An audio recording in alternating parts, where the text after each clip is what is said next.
Universality and Chosenness. At this time of the year, we honor the Jewish high holy days, though we do not observe them with the particular rituals a Jewish congregation would use. It is a time for taking stock, for assessing what offenses we may have committed against God or our fellow humans during the past year. Some will take their burdens symbolically down to the water's edge and cast them adrift upon the sea. We are not Jewish as a group, though we welcome anyone of Jewish heritage to join our covenanted community. And nationally, about 20% of the membership of UU congregations comes from those of Jewish background. This morning, I want to invite you into a little Torah study. From that sacred text, we will tease out the roots of the ideas of Jews as the chosen people. And I choose that not only because I feel that it forms some of the background of the political thinking on the status of the state of Israel, but more generally because I think that a feeling of being favored people is not restricted to those of us who are Jews by birth or heritage, but occurs naturally in each of the several identities we carry through life. Thus, it was said long ago of our constituent denominations that while the Universalists believed that God was too good to damn them, Unitarians believed they were too good to be damned. Bostonians famously believe that they have a lock on moral and intellectual excellence. Fans of the Red Sox look down on fans of the Yankees. I spent 20 years in Charleston, SC, a town which is known for its arrogance. Its nickname is the Holy City. And U.S. Senator Sam Ervin at the Watergate hearings in the 1970s said that he was the senator from North Carolina, which is known as a veil of humility between two mountains of conceit. Referring not only to Virginia and South Carolina, but to Richmond and Charleston specifically. Drivers of BMWs look down on drivers of Toyotas. Owners of Herreshoff's yachts look down on owners of O'Day day sailors. Chatham residents may look down on Harwichians. And Cape Codders may get down on their knees every morning to thank God they don't live in Bridgeport. And we know not to take this too seriously. And we also know that there is a more serious side, those divisions among people which represent fault lines in society. Thus, I am an Anglo, Gentile, male, heterosexual, professional American. And each of these identities carries its own privilege.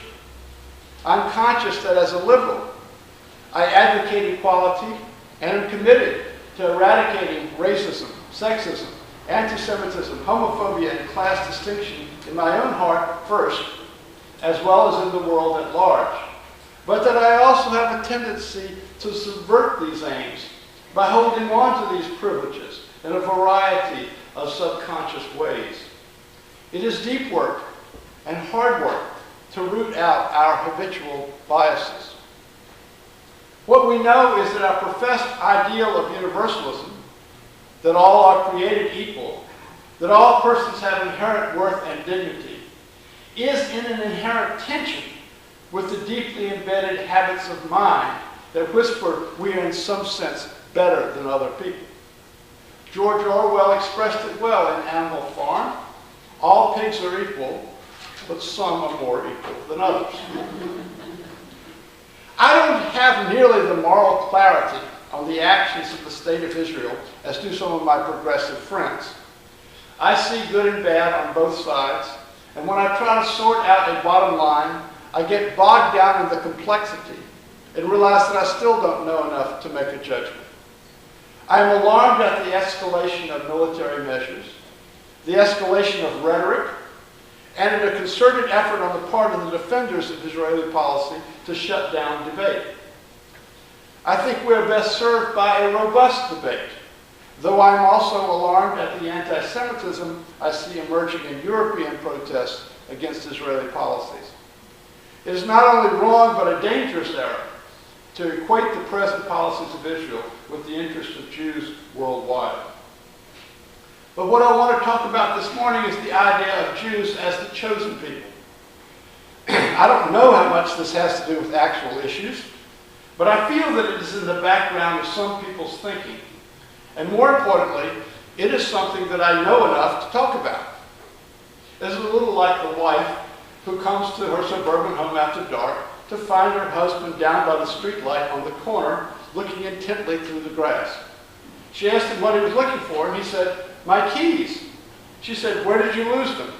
He said, "Somewhere between the garage and the kitchen door."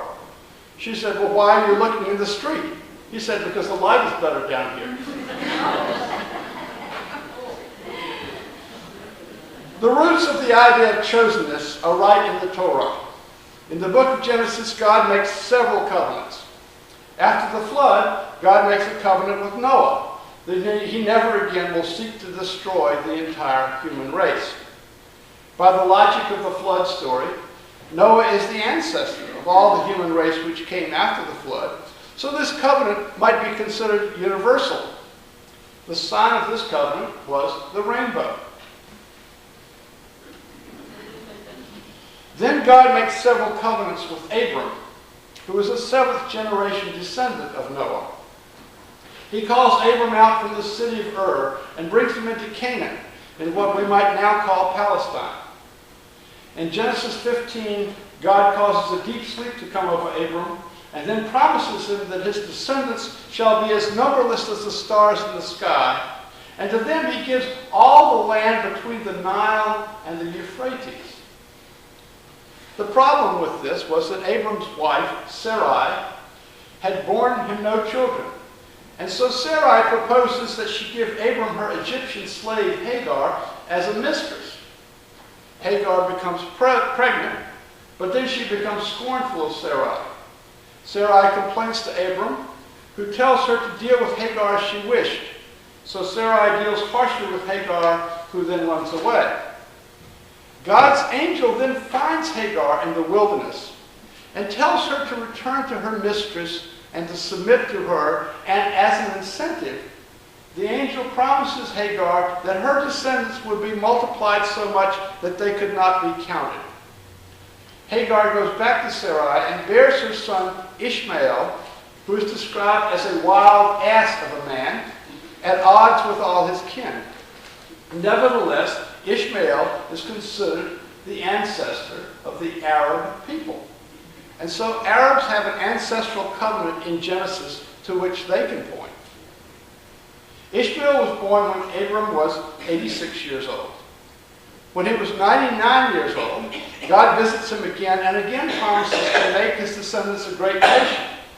God changes Abram's name to Abraham and that of his wife to Sarah, and promises to give him the land where he was then living as an alien, the land of Canaan, for a perpetual holding. Note that this promise is for a much smaller tract than the promise made decades before. God also prescribes the sign of the covenant. As the rainbow had been the sign of Noah's covenant, circumcision of males was the sign of the covenant with Abraham. To Abraham, this was all what today's computer geek would call vaporware, pie in the sky, because he fell on the floor laughing because Sarah was 90 years old. But in response to his skepticism, God specifically promised a son to Sarah and directed that his name should be called Isaac, which means laughter. And Sarah does become pregnant and bears Isaac.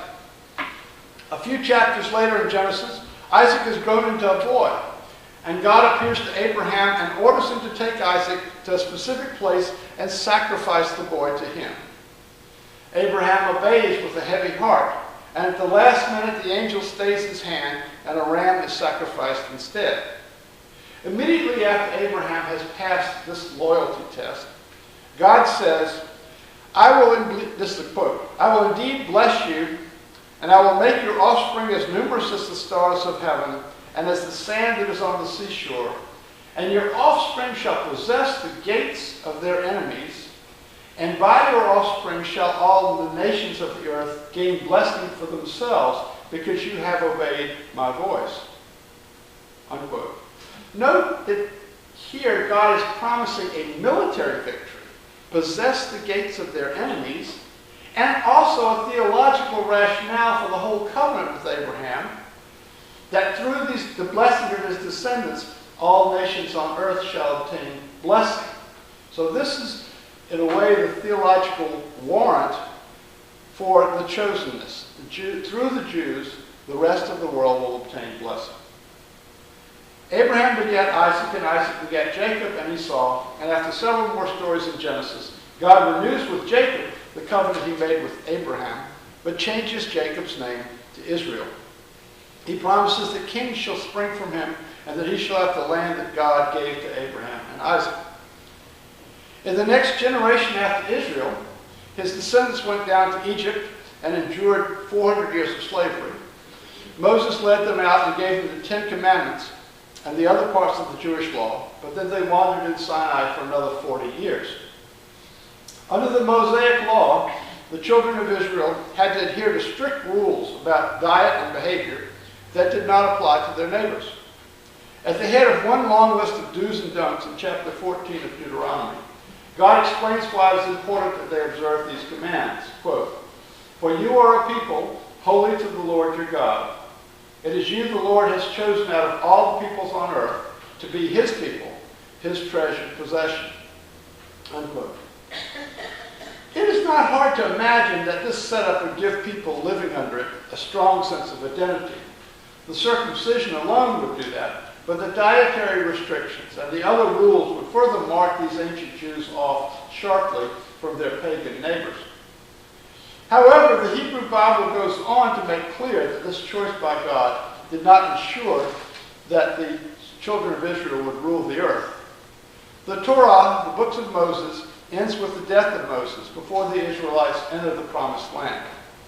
After they crossed into the land of Canaan, God did give them a military conquest of that land, and they set up residence there. They were ruled initially by God himself through judges, but then they wanted kings like their neighbors. So God reluctantly set them up with kings, Saul, David, and Solomon, and a line of kings after that. Solomon built the grand temple at Jerusalem that came to be regarded as the residence of God on earth. This was the ideal of Zion, a Jewish nation with Jerusalem as its center. But then as history rolled on, the kingdom divided and became a northern state called Israel and a southern one called Judah. The northern state was conquered by the Assyrians in the late 8th century BCE, and there were massive deportations of its population to Assyria. The southern kingdom, Judah, escaped this fate by becoming a vassal state of the Assyrians, but then in the 6th century, Judah was conquered by the Babylonians, and much of its population was deported to Babylon, a period we know as the Babylonian captivity. One commentator notes, theologically, the Babylonian exiles were responsible for the doctrines of individual responsibility and universalism, that is, the concept that one God controls the entire world, and for the increased emphasis on purity and holiness. Yet the same commentator notes that this experience sharpened the sense of Jewish uniqueness. Now, much of the Torah was edited in its final form after the Babylonian captivity. So these concepts of chosenness and covenant had to be assessed in light of the history since then. Abraham would probably be surprised at how God had allowed his chosen people to be overrun by two empires. Whatever the chosenness or covenant meant, it did not guarantee that the children of Israel would remain dominant politically, culturally, or militarily. Subsequent history showed a continual overall decline in fortunes. The Babylonian captivity came to an end when Cyrus the Great of Persia conquered Babylon in 539 BCE. The children of Israel then had to endure Persian rule, then Greek rule, a short period of self-rule after the Maccabean revolt, then Roman rule, against which they launched two revolts, one in 59 CE, in which the temple was destroyed, and the other in 135 CE. Each revolt was disastrously unsuccessful, and after the second one, the Romans discontinued the use of the name Judea for that region and called it Syria-Palestina. The Jewish diaspora, or dispersal from Judea, really begins with the Assyrians, but became much more total with the Second Roman Revolt. For after that, Jews were forbidden by law to live in Jerusalem. The point of all this is that this history does not seem to fulfill God's promise to Abraham to make of his descendants a great nation or give them the land of Canaan for their homeland. James Carroll wrote a book called Constantine's Sword, which tells the epic and sad story of the oppression of the Jews at the hands of Christian Europe after the time of Constantine. But it is clear that ancient empires before the Christian ones oppressed them as well. This history suggests that whatever God's special relationship is with the children of Israel, it has not been to reward them with worldly wealth, power, and land. It is possible, as God told Abraham after the binding of Isaac, that the point of the covenant was to have all the peoples of the world blessed through the children of Israel, but we can't see exactly how this would come about. Now, in the Roman province of Judea in the 1st century CE, Jewish ideas of chosenness and covenant had to contend with Greek ideas of universality. Plato had insisted that the most real entities in the world were forms, which were unchanging and universal. St. Paul took up Greek thought when he said that in Christ there was neither male nor female, bond or free, Greek or Jew. One of the first tests that the new religion based on Jesus had to contend with was whether a non-Jew who wanted to follow Jesus had to be circumcised. The Jerusalem group, led by Jesus' brother James, deliberated on this and decided no, they needed to follow the spirit of the Jewish law, but not its letter. This was the beginning of a universalizing trend in Christianity, which would extend to all who accepted Jesus the benefits of God's favor. Christians began calling this the New Covenant, and the scriptures describing it came to be called the New Testament. All of Western thought down to the 20th century can be conceived of as tensions between Athens and Jerusalem, between the particularity of God's covenant with the Jewish people and the universality of Plato, which got incorporated into Christian thought through Augustine and other church fathers. Universalism descended from this line of Christian thinking and pushed it further. Yet it is way too simplistic to say that universalism is all good and chosenness is all bad. From a naturalistic perspective, we all have a certain tribalism wired into our instincts.